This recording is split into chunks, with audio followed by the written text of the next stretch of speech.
Hello everyone and welcome to Lost in the Reel. Today I'm going to be going into heavy spoiler territory for Jane Campion's incredible new film, The Power of the Dog, which will be streaming on Netflix starting December 1st, 2021. Now, this is a very subtle film, so I thought I would journey through the major plot points that all lead up to that haunting ending. So, let's talk about it.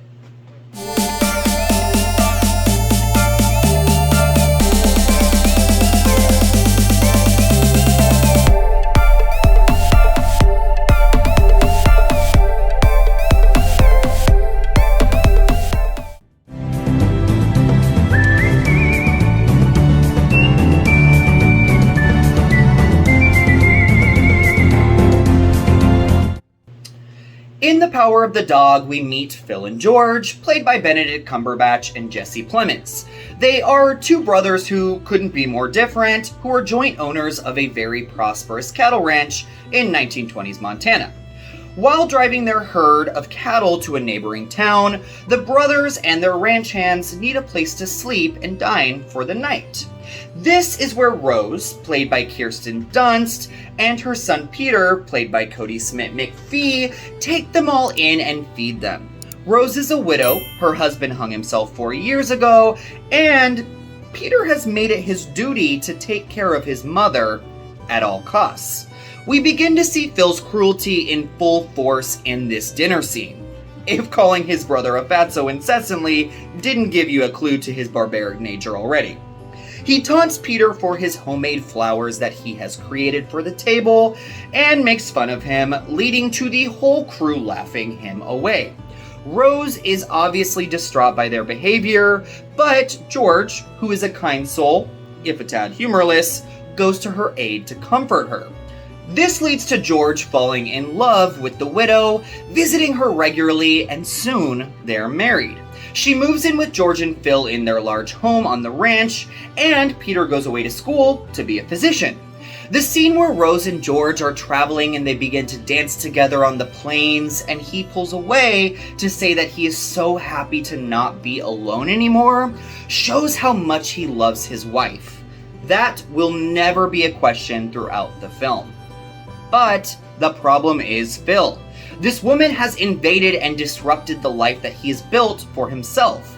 He's a creature of habit, and although he mistreats his younger brother, their relationship and the ranch that they run together is all he has and knows. And his brother has found something that he seemingly has never been able to obtain: love.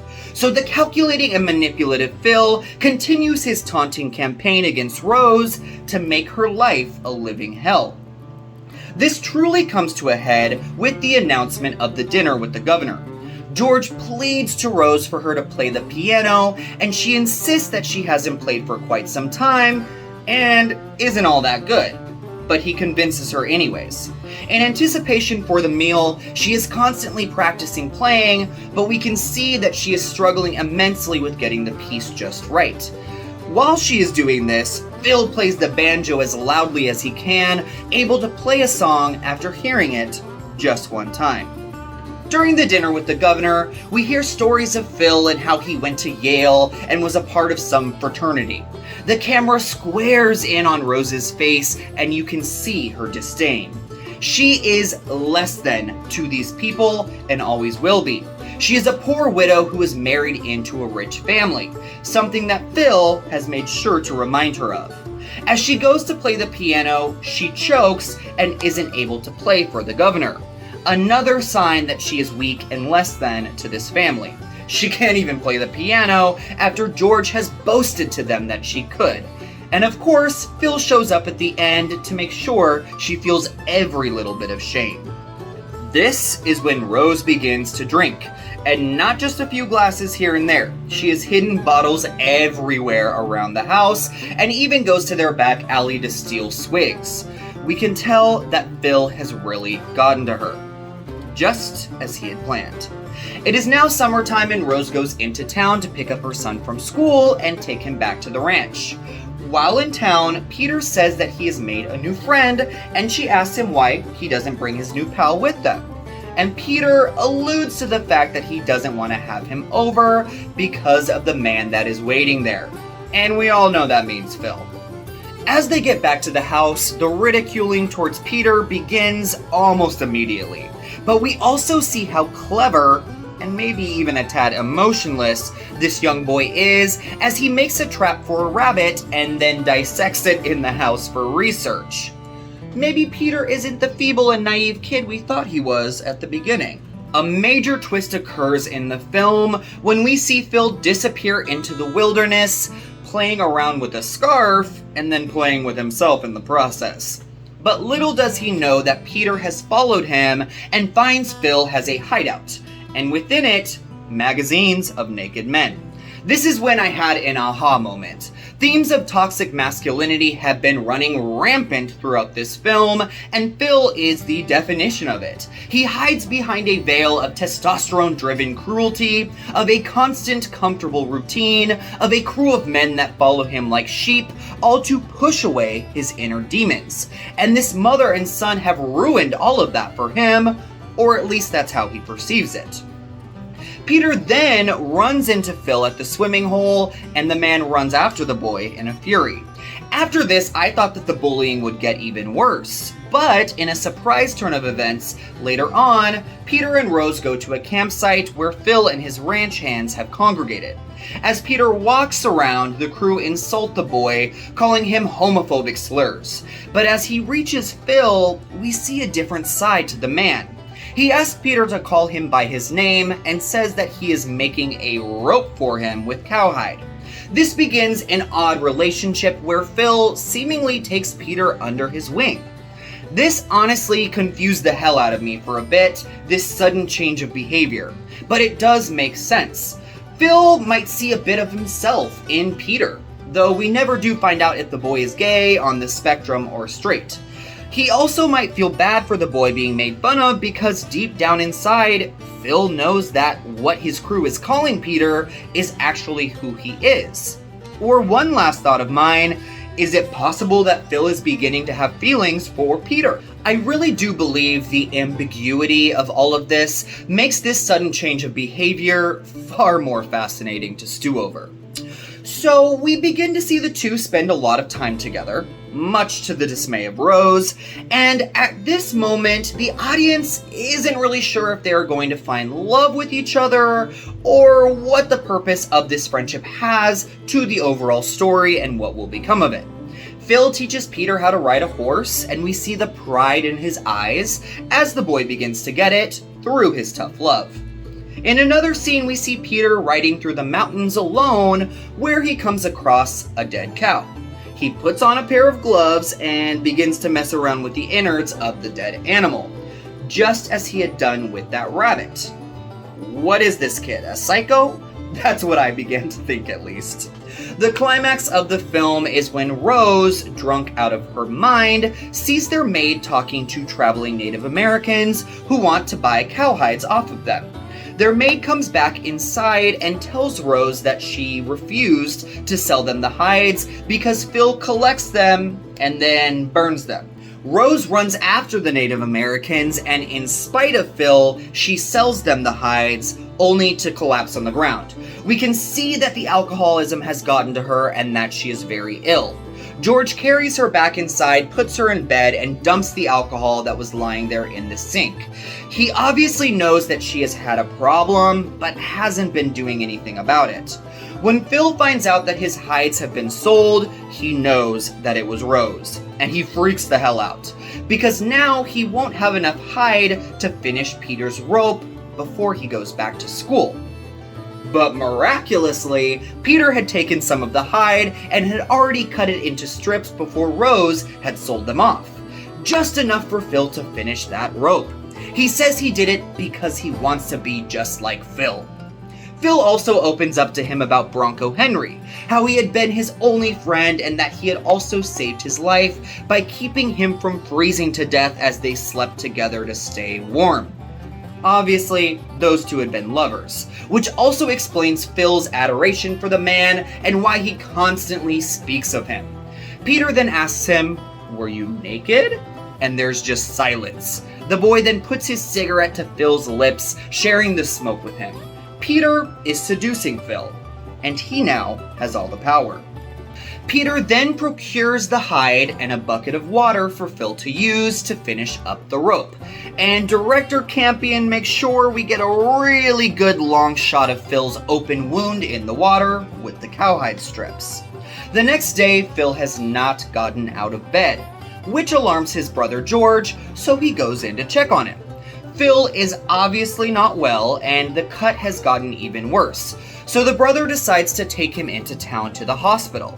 Before he goes, in a panic, Phil is looking for Peter to give him his rope that he has slaved over.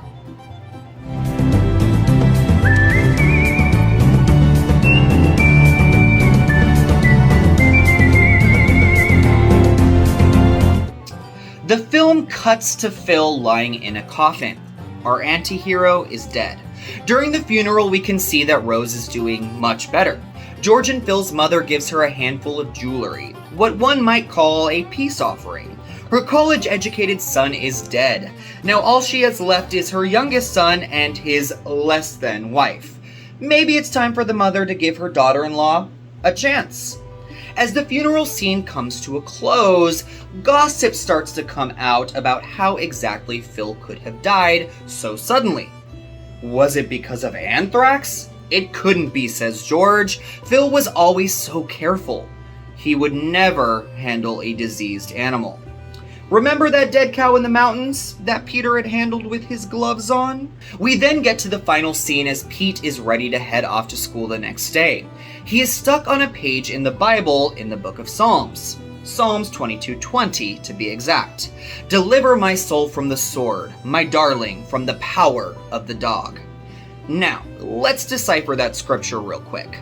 Deliver my soul from the sword. In this case, my soul just means me, and the sword means an instrument of death. So, deliver me an instrument of death. My darling can be interpreted as my only one, or my darling could possibly be poetically used in this context for life as being something most dear, or as denoting all that we have and therefore most precious. And finally, the power of the dog. It is well known that dogs are looked down upon within the context of the Bible, and so in the case of this scripture, the power would be the hands of man, and the dog is the enemy. So, what does this scripture mean in the context of the film as a whole? Instead of deliver my soul from the sword, my darling, from the power of the dog, which is the actual scripture, here the interpretation will go a little something like this. Deliver me an instrument of death, my darling, from the hands of the enemy. The instrument of death is the anthrax or disease that Peter had obtained from the dead cow. When Rose sold the hides, he knew this was the perfect chance to set his plan into motion. He delivered the bucket of water to Phil, which contained the disease, which was able to seep into his veins via the open wound on his hand. My darling, life being something most dear and precious. This would pertain to Peter's life with his mother. As I said at the beginning of the video, we know from the very start of the film that this young boy and his mom have gone through so much. And since his father killed himself, the two of them are all that they have in this world. So Peter has had to grow up really quick and feels that he must protect his mother and take care of her at all costs. When Peter comes to the ranch and sees the state of his mother and her alcoholism due to the constant tyranny of Phil, he knows he must do something about it to protect what is most precious to him. And finally, that leads us to the power of the dog, or the hands of the enemy, which is what Peter must contend with. We look at this young boy at the beginning and see what some would call a weak young man. But when he comes to the ranch, we begin to realize that there is much more to Peter than meets the eye. He is a smart, cunning young man, and even though Phil doesn't see him as a worthy adversary, Peter most certainly is. And when Phil starts to open up to him, Peter weasels his way in by whatever means necessary, including seduction, to be rid of his enemy once and for all. Peter then puts down the Bible, hides the rope under his bed, which he is handling with gloves, and looks out the window to see Rose and George returning from the funeral. The two embrace and share a kiss. Peter then turns around to the camera, and as he's walking away, we can see a smirk on his face. He has taken down his enemy for the sake of the health and happiness of his precious mother. And now he knows she's gonna be okay, so he can finally move forward with his life in peace. Thank you so much for watching Lost in the Reel. I would love to hear all of your thoughts on the ending of The Power of the Dog in the comment section down below. Also, please make sure to check out my non-spoiler review of the film on my channel. And until next time, take care everyone.